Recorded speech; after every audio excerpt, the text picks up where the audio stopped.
নমস্কাৰ সকলোকে স্বাগতম জনাইছো মোৰ আনিটি ব্লগ ভিডিঅ'লৈ। আশা কৰিছো আপোনালোক সকলো ভালে আছে।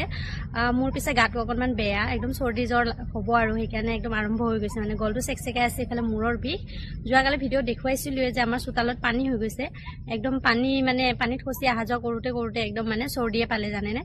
চৰ্দি জ্বৰটো লগে লগে নহয়, অকণমান টাইম লাগে, আৰু যেহেতু ঠাণ্ডা পানী খাই আছোঁ গৰমৰ কাৰণে, তো সেইকাৰণে আৰু চৰ্দি হ'বৰ কাৰণে আৰম্ভ হৈ গ'ল মোৰ। একদম মূৰৰ বিষ, ইমান বেছি মূৰৰ বিষ, মই শুয়ে আছিলোঁ, ভাবিলোঁ উঠি আহি ভিডিঅ' এটা কৰোঁ আপোনালোকৰ কাৰণে। আৰু যোৱাকালি মই ৱাটাৰ ছাপ্লাইৰ পৰা অকণমান আপোনালোকক দেখুৱাইছিলোঁ আমাৰ নদীত পানী কিমানখিনি বাঢ়িছে, কিন্তু ওচৰত যাই দেখুৱাব পৰা নাছিলোঁ। সেইকাৰণে মই আৰু পিছবেলি যাই কিনে মই আইতাহঁতৰ ফালেদি গৈ অকণমান ভিডিঅ' কৰি আনিছিলোঁ, ভাবিলোঁ আপোনালোকক দেখুৱাওঁ। আৰু মোৰ ভিডিঅ'বোৰ যিসকলে চাই, নতুনকৈ যিসকলে চাই, আশা কৰিলোঁ তেওঁলোকে মোৰ ইউটিউব চেনেলটো ছাবস্ক্ৰাইব কৰি দিব আৰু মোৰ লগত থাকিব।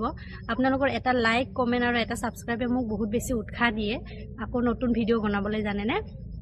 সেইকাৰণে ভাবিছোঁ আপোনালোক সকলোৱে মোক ছাপোৰ্ট কৰিব মই আগুৱাই যোৱাৰ কাৰণে। তো বলক ভিডিঅ'। পানী বাঢ়িছে, তেতিয়া আহিছিলোঁ, মই ভালকৈ চাব নাপালোঁ, ৱাটাৰ ছাপ্লাইৰ পৰা সেইকাৰণে আইতাক লৈ আহিছোঁ ইফালেদি, আইতাহঁতৰ ইফালেদি চাম। আৰু এইফালে চাওক কিমান পানী বাঢ়িছে, অকণমানৰ কাৰণে উঠিবই আৰু। তো ইমান পানী বাঢ়িছে চাওকচোন, অকণমান মানে পাৰখিনি অকণমান বাকী আছে, ইমান পানী যদি উঠে কি হ'ব। তো মই সেইকাৰণে আহিলোঁ চাবৰ কাৰণে আইতাৰ লগত।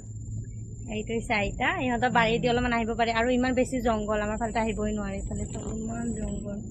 তো আইতাহঁতৰ গৰু চৰু আছে ইয়াতে, ভয় লাগিছেচোন আইতা, পানী আছে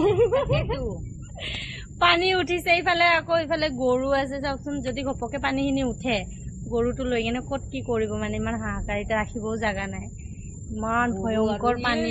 গাহৰি হৈছে ইফালে চাওকচোন, ক'ত আছে গাহৰি, সেইটো চাইডে দানা কেনেকৈ দি আছে সেনেকৈ গোহালিটো। আইতাহঁতৰ বোলে গাহৰিও আছে, আৰু এইখিনি মানতে আছে বোলে কোণাত, মানে এইটো চাইডেদি যাব লাগে, ইফালেতো গৰুটো থকা ফালেদিও যাব পাৰে। কি হ'ব চাওকচোন, গৰু গাহৰি ইফালে, আৰু আমাৰ ছাগলীকেইটা বাৰু অকণমান সন্মুখৰ ফালে আছে, পানী আহক মানে আমি ৰাস্তা ফালে যাব পাৰিম, কিন্তু গৰু চৰু ইয়াৰ পৰা লৈ যোৱাটো ইমান বেছি সম্ভৱ নহয়, কষ্ট হ'ব, পানীটো ইমান বেয়াকৈ বাঢ়িছে নহয়। মই ৱাটাৰ ছাপ্লাইৰ পৰা দেখুৱাব পৰা নাই কাৰণে মই ইফালেদি আহিলোঁ। আৰু এইটো কি বেৰা দিছে, পানী নাথাকে নহয়, সেই গাহৰি এটা ওলাইছে। ইফালে বেৰা দি থৈ দিছে টিং দি কেনে, মানে ইমান বেয়াকৈ হৈছে। এয়া চাওকচোন,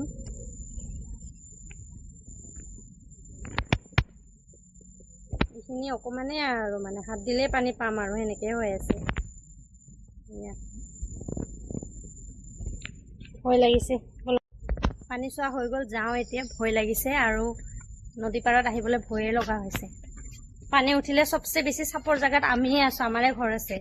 পানী যদি উঠে কেনেবাকৈ, নদীৰ পানী উঠে, আমাৰে ঘৰটো প্ৰথমত ডুব যাব, তাৰপিছত বাকী। আৰু আইতাহঁতৰতো ইফালে বিল্ডিং বনাই আছে, লোকে বিল্ডিঙৰ ছাতৰ ওপৰত থাকিবগৈ। হা আইতা, আমিহে পানীত ডুব যাই মৰিব লাগিব। ছাতৰ ওপৰতে থাকক না, ক'তে থাকক পানী হৈ আছে।